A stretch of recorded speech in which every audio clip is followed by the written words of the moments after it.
I paid brother's bills for 5 months while he was sleeping with my wife, and now when I found out, I cut them off, but family is begging me to let my wife back.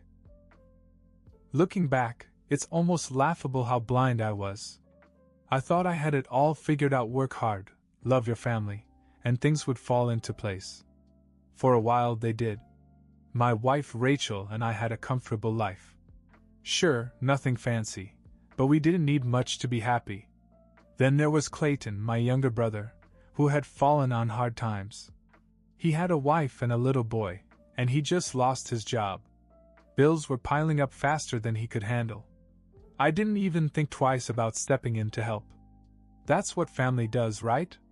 For 5 months, I took care of almost everything: his rent, utilities, even money for groceries. Rachel and I weren't exactly rolling in the dough, but we made it work. I felt good about it, too, knowing that I was helping my brother keep his family afloat. Rachel had even told me that I was doing the right thing, that it was admirable. At least that's what I thought at the time. Then came that day. The day everything changed. It was a Wednesday, I remember that much. I'd gotten off work early for once and decided to surprise Rachel. She loved the Thai place across town, so I stopped by and picked up her favorite pad Thai and mango sticky rice. I even smiled to myself on the drive home, thinking about how happy she'd be. When I got home, the house felt strange. Not the cozy, lived-in feeling I was used to. The air felt thick, like it was holding its breath. Rachel's car was in the driveway, so I knew she was home. I put the takeout on the kitchen counter and walked down the hall to the bedroom. That's when I heard it. A muffled laugh, deep and intimate. I froze for a second, my brain scrambling to catch up. It didn't make sense. My heart was already pounding as I opened the bedroom door. And there they were. Rachel and Clayton. My wife and my brother. In our bed. It felt like the floor had fallen out from under me. At first, my mind couldn't make sense of what I was seeing, like I was staring at a scene from someone else's life. But no, it was real. Too real. I didn't scream. I didn't give either of them the satisfaction of seeing me lose control. I told them both to get out. That was it. Rachel tried to say something, maybe an excuse or an apology. I didn't care. I just walked out of the room. I waited in the living room, staring at the wall while she packed her things. Clayton left without saying a word, which was probably for the best. When she was done, she walked out the door without looking back. I sat in the silence, my mind replaying the moment over and over again. How could they do this to me? I'd trusted both of them completely. I'd spent months bending over backwards to help Clayton keep his family together, and all the while he was tearing mine apart. I barely slept that night. The pain felt like a knife twisting in my chest, but something else was building underneath. Not sadness. Not just anger. It was sharper, colder, and it kept me awake long after the house went dark. The next morning I awoke to the same heavy silence that had filled the house the night before. Rachel was gone. Her side of the closet was empty, her toothbrush was missing from the sink. It felt surreal, like I'd walked into someone else's life. But it wasn't a dream. It was my new reality. I couldn't stand it any longer. The betrayal, the humiliation, I had to face it head on. In the morning I decided to go to Clayton. I didn't even know what I wanted to say, but I had to see him. Maybe I wanted an apology. Maybe I wanted to punch him in the face. I didn't know. When I got to his little apartment, his car wasn't in the driveway. I knocked on the door anyway, and to my surprise, his wife, Lauren, answered. She looked tired, like someone who hadn't slept for weeks. "Hey, is Clayton home?" I asked, trying to keep my tone neutral. She frowned and shook her head. "He left early. Said he was running errands." I hesitated for a second, not sure how to proceed. Then I decided to rip off the bandage. "Lauren, I need to talk to you about something. It's important." She invited me in, and we sat down at the small dining table. Her son was in the living room watching cartoons, blissfully unaware of the storm brewing just a few feet away. I took a deep breath and told her what had happened. I spared her the explicit details, but I didn't sugarcoat it either. I told her that I'd come home early yesterday and caught Clayton and Rachel together. Her face went pale as I spoke, and she didn't say a word until I was done. "Are you sure?" she finally asked, her voice barely above a whisper. "Yes," I said. "I saw it with my own eyes." For a moment she just sat there, staring at the table. Then, to my surprise, she let out a bitter laugh. "I knew something was wrong. He's been different lately. Distant. I just didn't think." She trailed off, shaking her head. At that moment, something shifted between us. We weren't just two people dealing with the aftermath of betrayal anymore. We were allies, bound together by the same pain, the same anger. "What do we do now?" she asked. I hadn't thought that far ahead, but one thing was clear: Clayton and Rachel weren't going to walk away from this unscathed. Lauren and I sat at the table for what seemed like hours, piecing together everything we'd missed. It was like opening a jigsaw puzzle and finding all the pieces distorted. She told me about the late nights Clayton claimed he was looking for a job, or hanging out with a buddy. She'd believed him, just like I'd believed Rachel when she said she was meeting friends or working late. By the time I left her apartment, we'd come to an unspoken agreement: this wasn't going to go away. They had humiliated us, betrayed us, and we weren't going to let them get away with it without consequences. Over the next few days, Lauren and I stayed in touch, mostly by text. I made sure to keep my distance from Clayton, and as far as I knew, he hadn't come looking for me either. I figured he was either too ashamed or too much of a coward. Rachel didn't try to contact me, and I wasn't going to contact her. I wasn't even sure where she lived, but I had a feeling she wasn't far away. Then one night Lauren called me. "Can you come over?" she asked. "I have an idea." I didn't hesitate. When I got there, she was waiting with a bottle of wine and a look in her eyes that told me she was done playing the victim. She laid out her plan. If they could betray us like that, why couldn't we do the same to them? I'll admit, I hesitated at first. Was it worth it? Would it really make me feel better?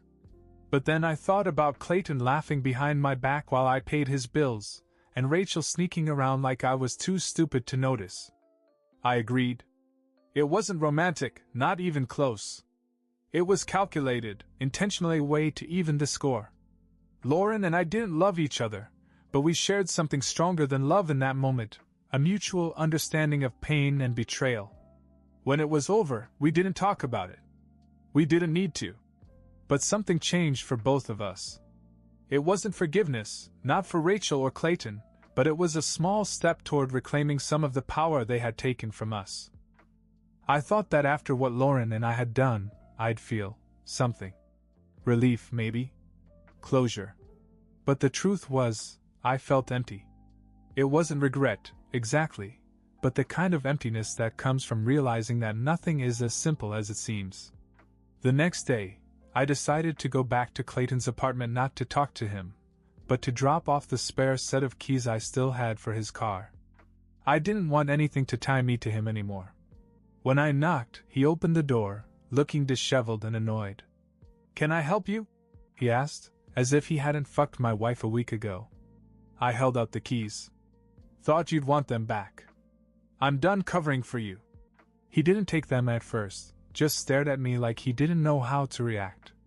Finally he grabbed it and mumbled, "Thanks."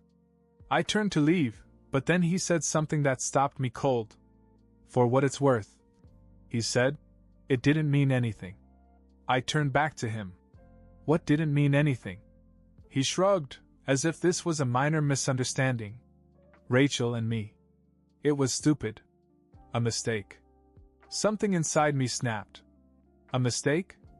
I gave up months of my life to help you, and you repay me by sleeping with my wife? He had the nerve to look defensive. It's not like I planned it. It just happened. I wanted to punch him. For the first time in my life, I wanted to hit my own brother. But instead I just laughed. Not because it was funny, but because it was pathetic. "You're unbelievable," I said, turning to leave. Good luck paying your own bills from now on. As I walked back to my car, I heard him yell something after me, but I didn't bother turning around. The unexpected part came a few days later when my parents showed up at my house. They never visited unannounced, so when I opened the door and saw them both standing there, I knew something was up. "We need to talk," my mother said. I let them in, and before I could even offer them coffee, my dad started talking. "Rachel came to see us," he said. "She told us what happened." For a moment I thought he meant it all. But then my mom chimed in. She said she made a mistake, that she regrets it and wants to come home. I stared at her, stunned. "You're kidding, right? She's your wife," my mother said, as if that somehow excused everything. "People make mistakes, especially when they're young. Your father and I had our share of problems, but we worked through them." "Are you seriously comparing this to some fight you had 30 years ago?" I asked. "She didn't just screw up, she slept with Clayton, my brother." "Exactly," my father said, as if that proved her point. "She's young. So is he.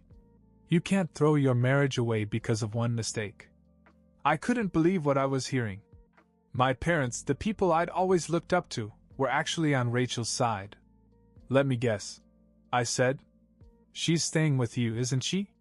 They didn't answer, which told me all I needed to know. I let out a bitter laugh. "Unbelievable. Well, you can keep her. I'm done." My mom gave me this disappointed look, like I was the one ruining everything. "You're going to regret this," she said. "Maybe," I replied. "But not as much as I'm going to regret bringing her back." When they finally left, I felt a mixture of anger and relief. They could take her side all they wanted. I hadn't changed my mind. But the twist didn't stop there. That night, Lauren called me in a panic.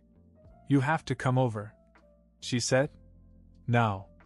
When I got there, she was pacing the living room, clutching her phone. "What's going on?" I asked. She turned to me, her face pale. "Clayton found out. About us." I stood there for a moment, absorbing Lauren's words. My stomach sank and a million questions flooded my mind at once. "What do you mean, he found out?" I finally asked. Lauren handed me her phone. "He sent me this." It was a text from Clayton. "You and my brother? Really? Was this your way of getting back at me? Don't think this is over." I stared at the message, my jaw clenching. How does he even know? Lauren shook her head. "I have no idea. I didn't tell anyone." "Did you?" "No," I said quickly. "Not a word." We sat down and tried to piece it together. Clayton didn't strike me as the detective type, but somehow he'd found out. The thought of him knowing made me uncomfortable, not because I regretted it, but because I didn't trust him not to make it worse. "What do you think he's going to do?" Lauren asked. I didn't have an answer. Clayton could be unpredictable when he felt backed into a corner. The next few days were eerily quiet. Clayton didn't contact me, and Rachel was still holed up at my parents' house. I kept waiting for the other shoe to drop, but it didn't until the following weekend. I was at home, trying to clean up the house to take my mind off things, when there was a knock at the door. I opened it and there was Rachel, standing on the porch. She looked like she hadn't slept in days. "Can we talk?" she asked. I leaned against the doorframe. "What's there to talk about?" She hesitated, then said, "Clayton told me about you and Lauren." There it was. The other shoe. I crossed my arms. "Yeah? And?" Her eyes narrowed. "How could you do this to me?" I actually laughed. "You're joking, right? After what you did to me, you think you can stand here and play the victim?" "It's not the same," she said. "What Clayton and I did, it was a mistake, okay. But what Lauren and I did was revenge," I said bluntly. "If you're looking for an apology, you're not going to get one." Rachel's face flushed with anger. "So that's it? You're just going to throw it all away because of one mistake?" I shook my head. "It wasn't just one mistake, Rachel. It was months of lying and sneaking around and making me look like an idiot while I was out there paying Clayton's bills. You don't get to come back here and act like you're the wronged one. For a moment, she just stood there, as if she didn't know what to say. Then, out of nowhere, she blurted out, "I love you." I stared at her, stunned. "You have a funny way of showing it." She stepped closer.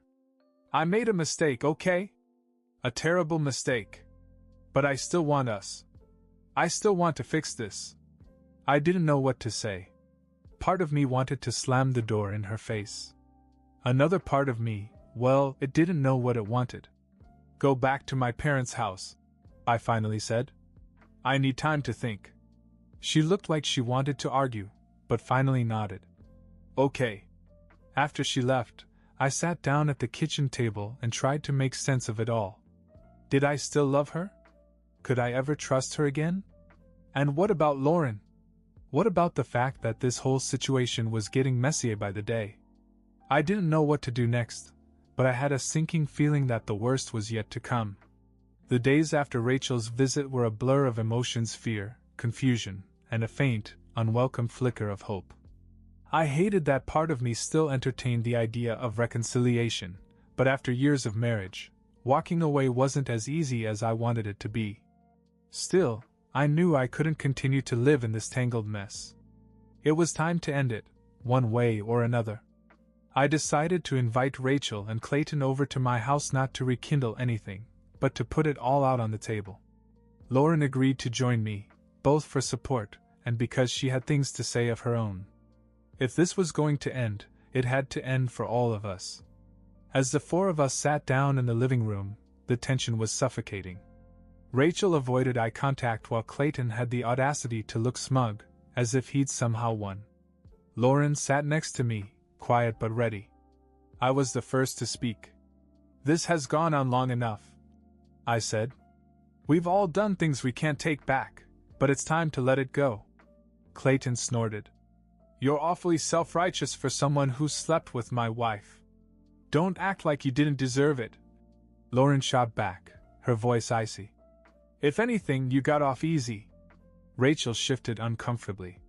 "This isn't helping." "Helping?" I said, turning to her. "You want to talk about helping? Let's talk about how I paid his bills for months while you two were sneaking around behind my back." Clayton tried to interrupt, but I held up my hand. "No. You don't get to justify it. You lied to me. Both of you. And while I'm not proud of what Lauren and I did, at least we were honest about why we did it. Can either of you say the same?" Rachel looked down, and for the first time Clayton's smug expression faltered. "I don't care what either of you think of me," I continued. "This ends today. I'm done with both of you." Rachel's head shot up. "What does that mean?" "It means you're free to live your life however you want," I said. "But it won't include me. I'm filing for divorce." Her eyes filled with tears, but I didn't feel guilty. I'd spent enough time feeling like the bad guy in a situation I didn't create. "And you," I said, turning to Clayton, "don't ever call me for help again. We're done, too." He started to say something, but Lauren cut him off. "If you had any self-respect, you'd just walk away. You've done enough damage." For once, Clayton was silent. Rachel tried to plead with me one last time, but I stood my ground. "This isn't about revenge anymore," I said. "It's about moving on. I can't trust you, and without trust, there's nothing left." The meeting ended shortly thereafter. Clayton left first, muttering to himself as he walked out the door. Rachel stayed a little longer, but when it became clear that my mind was made up, she finally left as well. When it was just me and Lauren, the weight in the room lifted. "Are you okay?" she asked. I nodded. "For the first time in months, I think I am." Lauren smiled faintly. "Good. You deserve it." In the weeks that followed, I filed the divorce papers and began to focus on myself for a change. I cut off all financial support to Clayton, who eventually found a job and, to my surprise, managed to hold on to Lauren. As for Rachel, she moved back in with her parents. I heard through the grapevine that she was struggling, but I didn't reach out to her. That part of my life was over. Lauren and I stayed in touch for a while, but we both agreed to move on. What had happened between us wasn't love, it was a reaction to pain, a way to regain control. When the dust settled, we realized it was better to part ways. Now, months later, I finally feel like myself again. I learned the hard way that betrayal doesn't define you, it just shows you who people really are. And while I'll never forget what happened, I've let it go. Some wounds take time to heal, but eventually they do.